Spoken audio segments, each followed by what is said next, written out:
आज भी दोस्तों, वेलकम टू स्कॉलर कैंपस। स्वागत है आपका स्कॉलर कैंपस में बहुत बहुत। और आज हम इंडियन कॉन्स्टिट्यूशन का नया section part 5 he the union, जिसका एक मुख्य पार्ट है कौन सा, प्राइम मिनिस्टर ऑफ इंडिया। ठीक है, प्राइम मिनिस्टर ऑफ इंडिया मतलब prime minister and the council of minister, जो आपके इंडियन कॉन्स्टिट्यूशन के टोटल पार्ट्स 22 में से पार्ट 5 की बात हम कर रहे हैं। इसी का ही चैप्टर एक द एग्जीक्यूटिव, जिसमें एक पार्ट और भी है जिसकी बात कर रहे हैं हम, prime minister and the council of minister के बारे में। देख लीजिए भाई, नरेंद्र मोदी जी जो अभी फिलहाल भारत के प्रधानमंत्री हैं और आगे भी इलेक्शन है, तो आप देखते हैं नेक्स्ट प्राइम मिनिस्टर श्री प्रधानमंत्री मोदी ही रहेंगे या और कोई चुनकर आता है। देखिए भाई, the prime minister and the council of minister के बारे में हम पार्ट 5 सबसे पहले, और द यूनियन। ये मैं पार्ट 5 इस पे फोकस क्यों करता हूं, सबसे ज्यादा एक बात बता देता हूं आपको, जो ये एग्जाम में आपका डायरेक्ट पूछ लिया जाता है कि प्राइम मिनिस्टर किस पार्ट में है इंडियन कॉन्स्टिट्यूशन के, तो डायरेक्ट आंसर आप कर सकते हो आपके। ठीक है, द यूनियन, और उसके बाद इस यूनियन में भी द एग्जीक्यूटिव और आर्टिकल कौन सा 74। द प्रेसिडेंट, इसमें कौन कौन शामिल है भाई, the president, vice president, council of ministers, और किसमें प्राइम मिनिस्टर, अटॉर्नी जनरल और ऑल मेंबर्स। ये है कौन, एग्जीक्यूटिव का पार्ट है। ठीक है, वैसे काउंसिल ऑफ मिनिस्टर में आपका अटॉर्नी जनरल नहीं आता है, ये आर्टिकल 76 की बात है, वो हम अलग से आपको कराएंगे। ठीक है, चैप्टर एग्जीक्यूटिव द पार्ट 5 में क्या है, constitution the union and constitution framework have the establishment of the British pattern के ऊपर। ब्रिटिश पैटर्न के ऊपर मतलब क्या कि भाई जो भी सोर्स है कॉन्स्टिट्यूशन का, लगभग 9, आपको पता है कि 60 to 70% जो हमारा इंडियन कॉन्स्टिट्यूशन बनाया गया है, उससे कहां से बोरो किया है हमने, 1935 के एक्ट, जो कि ब्रिटिश गवर्नमेंट के दौरान लागू हुआ था। आपको पता ही है 200 साल 250 साल तक हम ब्रिटिश के गुलाम रहे हैं। तो इस वजह से जो पूरा का पूरा कॉन्स्टिट्यूशन फ्रेमवर्क किया गया है वो ब्रिटेन पार्लियामेंट के द्वारा या ब्रिटिशर्स के द्वारा किया गया है। और इसी में ही pattern of the cabinet government, ये कैबिनेट आपने हिस्ट्री में भी बताएंगे हम आपका, मॉडर्न हिस्ट्री में, कि भाई ये cabinet mission sir Pethick Lawrence और इनके बारे में, इसी के आपने cabinet government of in India की बात की गई है। ये टोटली बेस्ड किस पर है, ब्रिटिश पार्लियामेंट के ऊपर बेस है, ब्रिटिश गवर्नमेंट के बेस पर। In the parliamentary forms of the government, अभी भी देखो पार्लियामेंट्री फॉर्म में देखा जाएगा तो the president is known as the nominal head. President क्या है, नाममात्र हेड है। रियल हेड कौन है, वास्तविक हेड कौन है आपका, या आपका रियल एग्जीक्यूटिव कौन है, आपका प्राइम मिनिस्टर। ये हमें देखने को मिलता है। आप देखोगे ज्यादातर प्राइम मिनिस्टर ही आपको एग्जीक्यूटिव या जो वर्किंग है वो आपको रिप्रेजेंट करेंगे। जो भी डील होती है, डिप्लोमेटिक डील्स होती हैं, वो किसके नाम से होती है, by the president of India के नाम से होती है। लेकिन एक्चुअल में जो हेड है, गवर्नमेंट का जो हेड है, ठीक है, लीडर ऑफ हाउस है, वो कौन है, आपका प्राइम मिनिस्टर। अब आर्टिकल 74 के बारे में देखिए, the constitution is provide there shall be the council of ministers with the prime ministers and head. ये थोड़ा सा आप याद रखिएगा, head to aid and advice, किसको भाई, प्रेसिडेंट को। तो जो भी काम कर रहे हैं, ये जो भी सहायता कर रहे हैं या एडवाइस कर रहे हैं, किसको, प्रेसिडेंट को कर रहे हैं आर्टिकल 74 के अकॉर्डिंग। और वो ही प्राइम मिनिस्टर के द्वारा जो भी एडवाइस या सजेशन दिया जाएगा वो बाध्यकारी है, किसके लिए, प्रेसिडेंट के लिए। And the Indian constitution and the borrow the British, मैंने बताया ही था भैया हमने कहां से बोरो किया था। और भी सोर्स ऑफ इंडियन कॉन्स्टिट्यूशन में हमने लास्ट क्लास में, आप मेरी स्कॉलर कैंपस कंपटीशन चैनल पर जाकर आप देख लीजिएगा, उसमें बोरो फ्रॉम इंडियन कॉन्स्टिट्यूशन हमने लिखा हुआ कि किस किस देश से, अदर कंट्री से हमने बहुत सारे सोर्स बोरो किए हैं, उसको आप देख लीजिएगा। उसमें से एक पार्ट है आपका, ब्रिटिश पार्लियामेंट से लिया है हमने कैबिनेट मिशन। और government in which the real executive the Indian union council of the minister, head कौन रहेगा इसका, प्राइम मिनिस्टर है। And appointment of the prime minister के बारे में हम यहाँ पर बात कर रहे हैं। Appointment of the prime minister मतलब आर्टिकल, एक तो ये आर्टिकल पे आप प्लीज एग्जाम में आपके डायरेक्ट पूछ लिया जाता है कई बार। तो आर्टिकल 75 में क्या कह रहा है, the prime minister should be the appointed by the president. जो प्राइम मिनिस्टर है, जो पीएम है, उसको कौन अपॉइंट करता है, आपका प्रेसिडेंट अपॉइंट करता है। The president appoint the leader और द मेजोरिटी द पार्टी। और किनको करेगा, प्राइम मिनिस्टर भी किनको बनाएगा, जो आपकी पार्टी जो है वो मेजोरिटी में रहेगी। ठीक है, majority in the party the Lok Sabha, ये पीपल्स हाउस है और डायरेक्ट इलेक्शन होते हैं लोकसभा के, ठीक है, आपके मेंबर ऑफ पार्लियामेंट में जो भी, एंड द पार्लियामेंट्री कन्वेंशंस। उसके बाद the total number of the ministers, total number of ministers कितने होंगे, ये आपके 15% होते हैं टोटल हाउसेस के, जितने भी मेंबर होते हैं मेंबर ऑफ पार्लियामेंट के, जितने भी मेंबर होते हैं उसके 15% से ज्यादा नहीं होते। अभी फिलहाल कितने हैं, ये 81 के आसपास है। आप कमेंट करके बताइए किसको कौन सी मिनिस्ट्री मिली हुई। अब including the prime ministers the council of ministers shall not be exceed, किससे ज्यादा नहीं होने चाहिए, आपके 15% से ज्यादा नहीं होने चाहिए। ये इस तरह के क्वेश्चन आपके डायरेक्ट एग्जाम में पूछ लिए जाते हैं, तो प्लीज ये इस तरह के क्वेश्चन पर आप ध्यान दीजिए, बहुत हेल्प करते हैं आपके एग्जाम में। The total number of the members of the house of the people, house of the people मतलब Lok Sabha. The council of the ministers collectively responsible, ये क्वेश्चन एसएससी का फेवरेट क्वेश्चन है भाई, बहुत ज्यादा बार पूछा गया है कि पूरी की पूरी काउंसिल ऑफ मिनिस्टर किसके प्रति रिस्पॉन्सिबल होती है, तो ये लोकसभा के प्रति रिस्पॉन्सिबल होती है। ये आप मार्क करके लीजिए, डायरेक्ट क्वेश्चन पूछ लिया जाता है आपके एग्जाम में। Responsible of the house of the people मतलब Lok Sabha. And the ministers hold the office during the pleasure of the president, इसका क्या मतलब भाई, जब तक एक तरीके से आपने देखा होगा भी, काफी पीछे भी नो कॉन्फिडेंस मोशन लेके आया गया था, ठीक है, यदि वो बिल पास हो जाता है तो लोकसभा में, या आप कह सकते हो किसी की भी गवर्नमेंट है वो गिर जाती है, ठीक है, मतलब भंग हो जाती है एक तरीके से। The term of the prime minister, term of the prime minister, वैसे तो आप देखोगे कि प्राइम मिनिस्टर का कोई फिक्स टर्म नहीं होता, लेकिन मैक्सिमम टर्म आप बोल सकते हो या तो 5 साल होगा, या एक लोकसभा का जब भी टाइम पीरियड खत्म होता है वहां तक, लेकिन ये फिक्स नहीं है कि पूरा 5 साल कंपल्सरी ही करेंगे। कैसे, अभी मैंने बताया था नो कॉन्फिडेंस मोशन के बारे में भी, आप देख लीजिए यहाँ पर, there is no fix term of the prime minister, इसका कोई फिक्स टर्म नहीं होता है। He holds office till the pleasure of the president, कब तक, enjoy the majority support in the Lok Sabha, ये आप याद रखें, जब तक मेजोरिटी सपोर्ट रहेगा लोकसभा में, जब तक आप उसमें आपकी गवर्नमेंट बनी रहेगी, आप प्राइम मिनिस्टर बने रहोगे। The president can not, president इसको डिसमिस नहीं कर सकता as a PM as per his will के अकॉर्डिंग। भाई कब कर सकता है, the prime minister can be dismissed by, prime minister के द्वारा डिसमिस किया जा सकता है by the president if he lose the confidence in the Lok Sabha, ठीक है। तो राष्ट्रपति कब इसको डिसोल्व कर सकते हैं। एक दूसरा तरीका है कि प्रधानमंत्री स्वयं कहते हैं कि लोकसभा को भंग कर दीजिए, ठीक है, तो फिर प्रेसिडेंट कर सकते हैं, ये भी ध्यान रखिएगा आप। As an result the ministries और the minister tenure is not fixed, ना तो मिनिस्टर का और न ही मिनिस्ट्री का आपका ये फिक्स्ड रहता है। The minister continues and the office for the long as the majority in the Lok Sabha, ये हम बता भी चुके हैं आपको, and then has an confidence in it as long and the prime ministry does not quit. The maximum duration for the which the minister can be office, कितने साल भाई, 5 साल, ठीक है, या फिर उसका जितना भी अपना 1 कंप्लीट आपका लोकसभा टर्म, जब तक उनका एक लोकसभा का टर्म कंप्लीट नहीं होता, जब तक 5 साल, इनमें से कोई भी, ठीक है, ये मैक्सिमम है, ध्यान रखना, ये मैक्सिमम ड्यूरेशन है, आप इस बात को याद रखिएगा, ठीक है।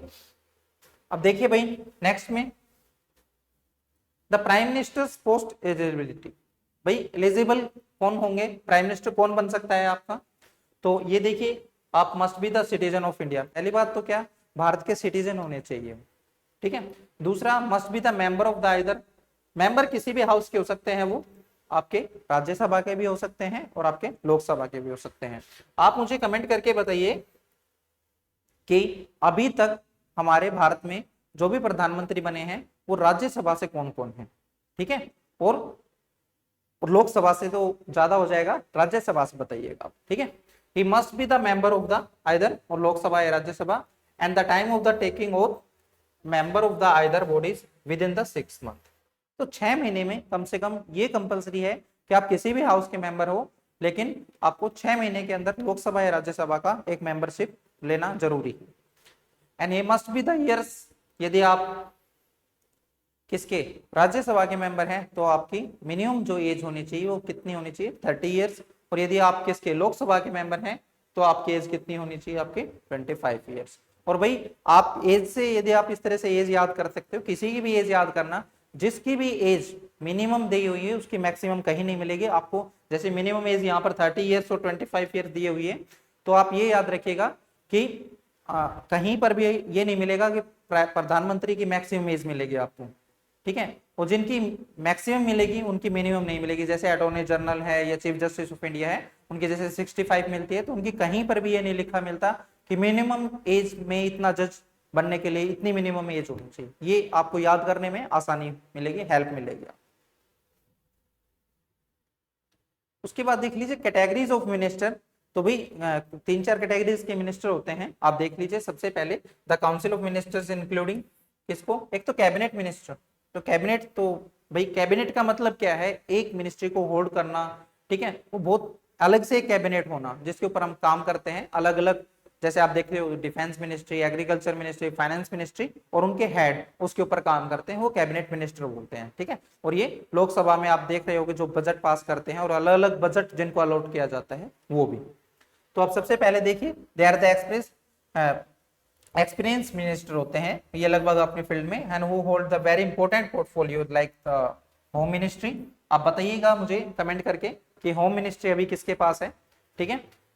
कौन है होम मिनिस्टर अभी, फाइनेंस मिनिस्टर कौन है, और defence minister, agriculture, foreign affairs, ये आईएफएस ऑफिसर रह चुके हैं, ठीक है, ये भी बताइए।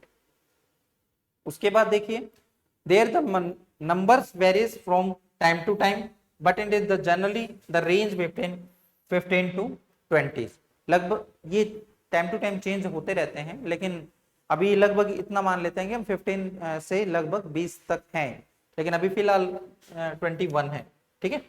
And then cabinet minister always head by the ministry is given the independent charge. As a cabinet minister always headed by, के हेड होते हैं, इंडिपेंडेंट चार्ज रहता है इनके पास, और ये अपने मिनिस्ट्री के हेड होते हैं। उसमें दूसरा भाई मिनिस्टर ऑफ स्टेट के बारे में देख लीजिए, देयर द टू टाइप्स, एक ये दो प्रकार के मिनिस्टर होते हैं आपका। एक तो होता है इसमें इंडिपेंडेंट चार्ज होता है, दूसरा अटैच ऑफिस। एक के पास तो इंडिपेंडेंट चार्ज होते हैं स्टेट में, स्टेट मिनिस्टर, और दूसरा इनको अटैच कर दिया जाता है कैबिनेट के साथ, ठीक है। The ministers of the states and attach the cabinet meetings only when they are the invited, and the attach ministers of the state help the cabinet ministry assist their work. तो उसमें help करते हैं, उनको साथ attach कर दिया जाता है, ठीक है। नेक्स्ट देखिए भाई, the ministers of the state with the independent charge, जिनके पास इंडिपेंडेंट चार्ज होता है वो state minister. The minister of state independent charge in the ministry in the state और the union the government who does not have the report to cabinet. तो वो किसको, cabinet को रिपोर्ट नहीं करते, इनके पास इंडिपेंडेंट चार्ज होता है। तो कौन सा ministry, the state who the also the minister but support the cabinet minister, support करते हैं and the command his ministry, ठीक है। अब देखिए भाई, chairman of the various bodies, जो प्राइम मिनिस्टर होते हैं हमारे, वो किसके चेयरमैन होते हैं, कौन कौन सी बॉडीज के चेयरमैन होते हैं, कौन किस किस के हेड होते हैं। एक तो पहले देखिए नीति आयोग आपका,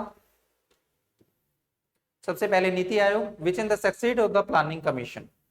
तो आप ये मुझे कमेंट करके बताइएगा आपका नीति आयोग कब बना और इसका फुल फॉर्म क्या होता है, ठीक है। नेशनल, आप बताइएगा इसका फुल फॉर्म प्लीज, ठीक है। दूसरा नेशनल इंटीग्रेशन काउंसिल, इसके भी हेड होते हैं ये। इंटर स्टेट काउंसिल, इनके भी हेड होते हैं। ये आपके एसएससी और डीएसएसबी में कई बार क्वेश्चन पूछा गया है आपका कि भाई इंटर स्टेट काउंसिल के हेड कौन होते हैं, और सबसे पहला ऑप्शन क्या मिलेगा आपको, प्रेसिडेंट मिलेगा, ठीक है। और बच्चे यही करके आते हैं, स्टूडेंट, ज्यादातर स्टूडेंट यही करके आते हैं कि प्रेसिडेंट, ठीक है, लेकिन आंसर क्या है इसका, प्राइम मिनिस्टर। उसके बाद नेशनल वाटर रिसोर्सेज काउंसिल, और चीफ स्पोक्स पर्सन अपनी पार्टी के क्या होते हैं, यूनियन गवर्नमेंट के क्या होते हैं, भी चीफ स्पोक्स पर्सन होते हैं। Leader of the party in the power, भाई जो भी पार्टी पावर में है उसके लीडर है, ठीक है, leader of the house. And the political head of the services, जितने भी पॉलिटिकल डिसीजन हैं उनके सभी के जो भी डिसीजन लिए जाते हैं उनके हेड भी आप देखते होंगे। प्राइम मिनिस्टर ने आज मीटिंग बुलाई है, सभी कैबिनेट मिनिस्टर्स को, सभी को इकट्ठा किया है, आप इस तरह से देखते होंगे। तो सभी का हेड कौन है, आपका prime minister. Power of the prime minister of India, भाई क्या क्या पावर है, तो तीन तरह की ही, ज्यादा तो मेन तो यही देखा जाता है, लेकिन वैसे टोटल मिलाकर दो तरह की पावर है प्राइम मिनिस्टर के पास। सबसे पहला एग्जीक्यूटिव पावर क्या है, the prime minister is in the head of the union government of the ministries and responsible for the administration of the government and the cabinet meetings and the coordinates the activities. भाई एक तो किनको लागू करने, administration करने के लिए और उन्हें कोऑर्डिनेट करने के लिए सबसे पहले, और जो भी एग्जीक्यूटिव का मतलब क्या होता है, जो भी लॉ बना दिया है ना, लेजिस्लेचर का तो पार्ट है ही, एग्जीक्यूट भी करवाने के लिए उनकी मिनिस्ट्री जो अलग अलग, डिफेंस मिनिस्ट्री हुई या एग्रीकल्चर मिनिस्ट्री हुई या आपका होम मिनिस्ट्री हुई, उसमें किस प्रकार से लॉ एग्जीक्यूट किया जाएगा, उसका भी पावर किनके पास होता है, आपके प्राइम मिनिस्टर के पास होता है। Legislature, the prime minister in the member of the लोक सभा and the Rajya Sabha and can the participate in the proceedings of their houses. तो वो किसी भी हाउस में जो भी बिल दोनों हाउसों में पास होता है तो प्रोसीडिंग कर सकते हैं। उसके बाद the advice and the president on the summon और the parliament and dissolution of the Lok Sabha. तो ये भी पावर होती है कि डिसोल्व भी करवा सकते हैं लोकसभा को, और जितने भी बिल और वगैरह पास होते हैं उनमें प्रेसिडिंग भी कर सकते हैं, ठीक है, और प्रेसिडेंट को कहकर लोकसभा को भंग भी करवा सकते हैं। दूसरा diplomatic powers, diplomatic powers of the ministry of the represent the India and the international arena and the conduct the nationalization with the foreign and the countries also receive the foreign diplomats and register।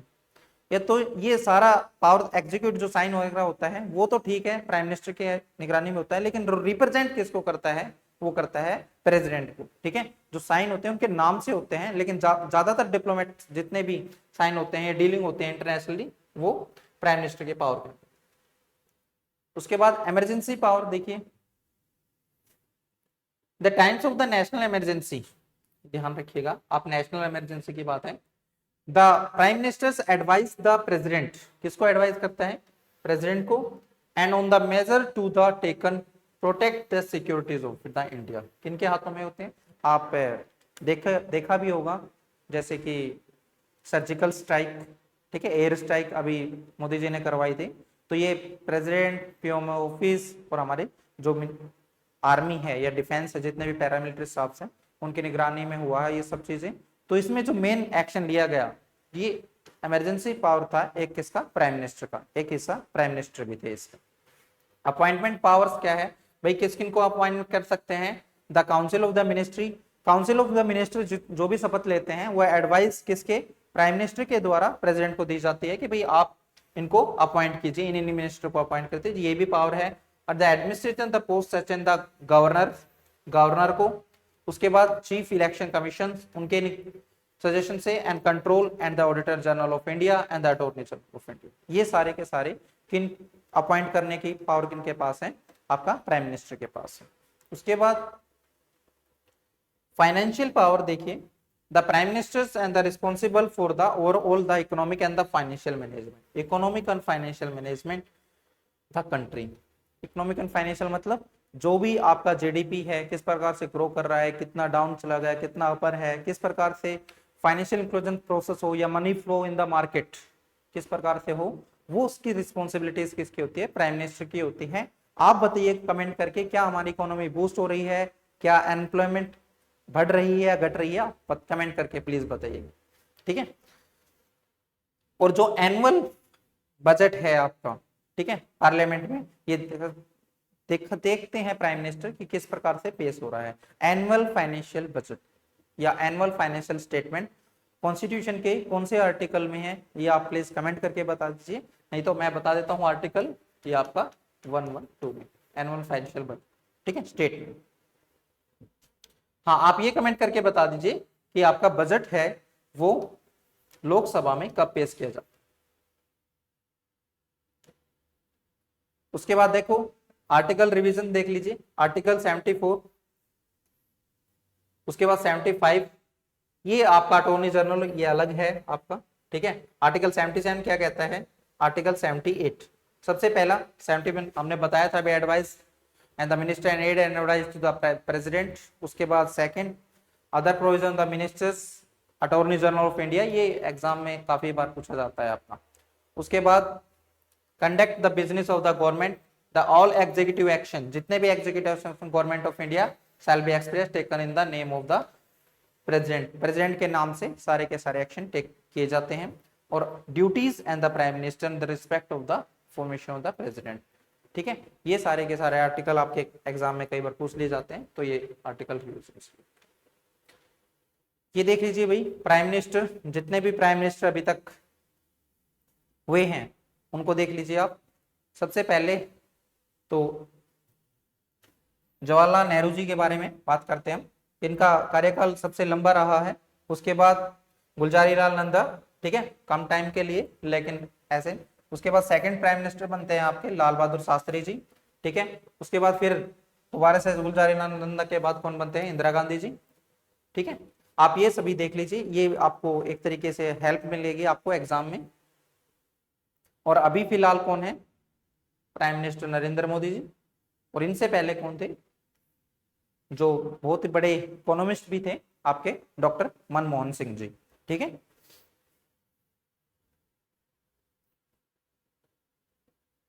तो भाई आज के लिए इतना ही। Prime minister से ज्यादा related question, इस तरह के क्वेश्चन पूछे जाते हैं।